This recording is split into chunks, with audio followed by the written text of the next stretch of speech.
All right, this is the second video for Lecture 14 on early Christianity.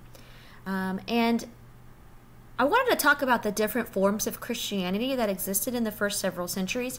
When we were looking at the Bible, we talked about how some of the main problems that early Christianity faced were heresy or false teaching in the church, and also persecution. Well, because of the different teachings, you get different forms of Christianity. So some people will talk about there being different early Christianities, plural, because there were groups that had so many different ideas and they practiced Christianity in different ways. So some of these expressions are found in your book. We're talking about the Judaizers. Those were the early Jewish Christians who were going around and basically saying that you had to become a Jew in order to be a Christian. Paul writes against these Judaizers. We're not sure how long they lasted in Christianity, but they were definitely a different type of group. Gnostics were a group that became more popular in the 2nd and 3rd centuries, and they had some very strange ideas mixed in with Christianity. This picture that I have here on the slide is something from Gnosticism, and they just have this idea that we're trapped in this world, and we're trapped in our bodies, that spirit is good and flesh, anything that is created, the world is bad. And so the Yahweh, the God of the Old Testament, they think was a lesser God because he created this flesh or this matter that was evil. And then the only thing that is good is spirituality, spiritual, what's inside of us. And so you can see there's a bit of influence of Platonic philosophy in here. They also kind of have some different ideas of what salvation is. They believe it's more about enlightenment than it is about Jesus at all. And so Gnostics were very popular, a very popular group in early Christianity. But eventually, when the Christians began to solidify what they believed, they said this Gnostic belief is outside of orthodoxy. This is not what we want. We want to move forward with. This is not what we actually believe. This is not what Jesus taught. This is not what Paul taught. So Gnostics did eventually die out, and they were persecuted. Once Christianity became an official religion, the Gnostics were persecuted by the Christians and also by the Roman Empire. Marcionism is another short-lived group. Marcion was a Jewish, he was not Jewish. He was a Roman guy who did not like Judaism. He made his own canon. He chose certain books that did not talk about Judaism very much, and basically everything he did was to be anti-Jewish. And so eventually he was also condemned as a heretic, and anybody who followed him as well. Well, in order for these early Christians to figure out what do we really believe and how do we put people into our ideas and push the other people who don't believe the same out, they had several different methods. Now, in your book it calls this safeguarding orthodoxy. But they had to make sure, one, they had a canon. We talked about canon before. That is a group of authoritative works that a community chooses and says, this is what we believe. So they did finally get their canon completely solidified by 397. And that actually helped, because then you can say, okay, if what you believe is outside of this Bible, then you're not professing Orthodox Christianity. They also had creeds, and in your book you'll see a couple of different creeds. If you'll go and look on page 173, this is going to help you write your personal creed that we're going to talk about in a second. So creeds, and these creeds helped people understand this is what we believe about Jesus, this is what we believe about God, about humanity, all these things. So creeds were pretty important in the early centuries. The third thing that the Christians did to make sure that everybody was adhering to true belief was established a leadership, and they'll call this the episcopacy. But basically saying the leaders that we're going to pick are going to be the people who listen to their leaders. So Peter and Paul were early apostles, and then they taught people. And so the next generation, then they taught people. And so the episcopacy went all the way through this, like a line, we call it apostolic succession as well. And they chose people who were adhering to the teachings of their masters, who adhered to the teaching of their masters. And they made these people leaders, bishops, deacons, overseers. We're not exactly sure all the names of the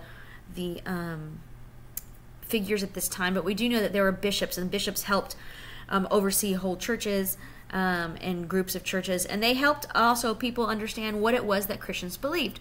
And so leadership was important during this time.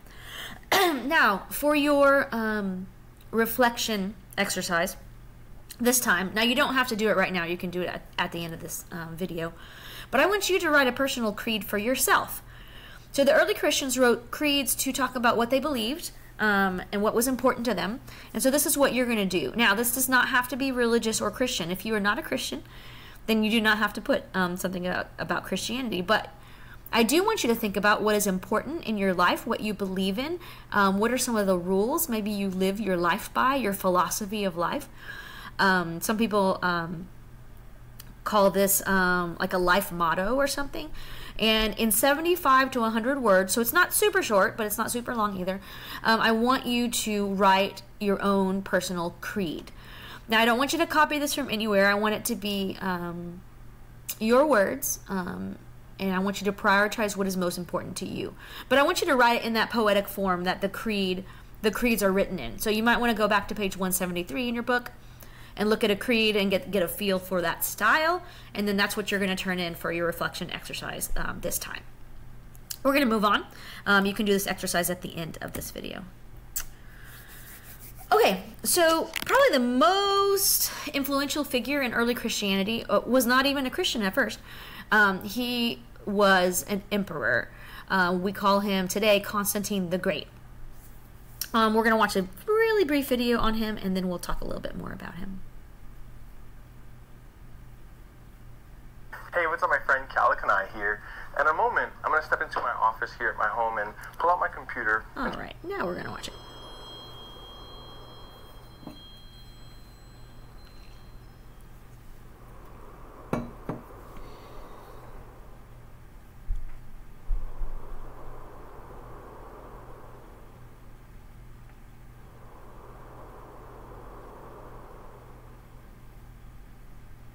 Constantine the Great was the first Roman emperor to convert to Christianity. Constantine was born in Naissus in modern-day Serbia in around 280 AD. Constantine received his formal education at the court of Diocletian, where he was free to mix with both pagans and Christians alike. He fought battles in Asia, Syria, and Mesopotamia, and returned to live in the city of Nicomedia, Izmir in modern Turkey, in 303 AD. He witnessed the Emperor Diocletian's great persecution during this time, which was the greatest persecution of Christians in Roman history. After Diocletian retired, Constantine was forced to flee to Britain to avoid conflict with Galerius, who along with Constantine's father was made Emperor of Rome. Galerius controlled the eastern part of the empire, and Constantine's father Constantius I governed the western half. In Britain, Constantine was reunited with his father in the city of York, and spent a year fighting battles north of Hadrian's Wall. Constantine's father died in 306 AD, and Constantine was made emperor. Constantine expanded his power in the west and began his policies of tolerance of Christianity, formally ending persecution and returning property and lands that Christians had lost in the persecutions. The empire then descended into civil war, but Constantine's army were victorious, and he entered Rome in 312 AD. He gradually consolidated his military superiority over his rivals and agreed upon the Edict of Milan, allowing Christians to follow their faith, and also allowing anyone of any religion to worship the deity that they wished. He then rebuilt the city of Byzantium and renamed it Constantinople, which then became the center of the empire. He planned to invade Persia, but died before his plans were realized. His body was transferred to Constantinople and buried in the Church of the Holy Apostles. All right, really quick video there, but it did tell you a bit about Constantine's life. There we go. So some important things that happen here. When he became emperor, eventually, so he becomes a Christian actually at the Battle of Milvian Bridge. He has a vision of the Chi Rho or the Chi Rho, which is that cross, the X looking, and then the P crossed in front of one another, and basically saying if you fight under this sign, you will win. That was his message he got from God. So he did. He put that sign on his army, and then they won. And so he came to faith after that. Like, we're not exactly sure how faithful he was as a Christian, but what he does is really important. He ends the persecution of Christians. Up to this point in time, one form of persecution was that people were taking property away from Christians. And so he returns that property to Christians. He makes Christianity an official Roman religion. That doesn't mean it was the official religion. There were other religions. He just wants people to be able to worship as they want. And then in 325, he called the First Council of Nicaea, out of which develops the Nicene Creed. And so the idea here is they're trying to decide what is Jesus's nature. And so there were several different parties that believed different things at this time. And so under the theological development here, there were people who followed Arian, and it was called Arianism, and they believed that Jesus was not exactly like God the Father. So here we are, you see them trying to understand and figure out what they believed about God, about Jesus, not about the Holy Spirit, but what that kind of looks like. And so the idea that Arian had was what he called heterousios, which is Jesus was of a different heterousios, being or substance, of a different substance than the Father.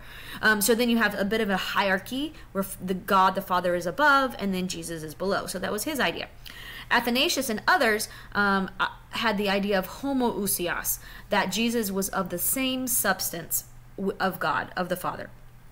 And they believed that Jesus has eternally existed with the Father. So it wasn't like Jesus was a created being. And they based that off several different scriptures in the New Testament. And then the other group was kind of like a middle group. Eusebius, he was the one who said homoousios. Jesus is of a similar or like substance. So not exactly the same as God, but very similar. So you see this is very philosophical and theological. Well, what they finally decided as they came together at the First Council of Nicaea was that Jesus was of the same substance. And you can see this Nicene Creed, it makes it very clear. I believe in one God, the Father Almighty, maker of heaven and earth, of all things, visible and invisible. I believe in one Lord Jesus Christ, the only begotten Son of God, born of the Father before all ages, God from God, light from light, true God from true God, begotten, not made, consubstantial with the Father. So they make these statements to choose their position.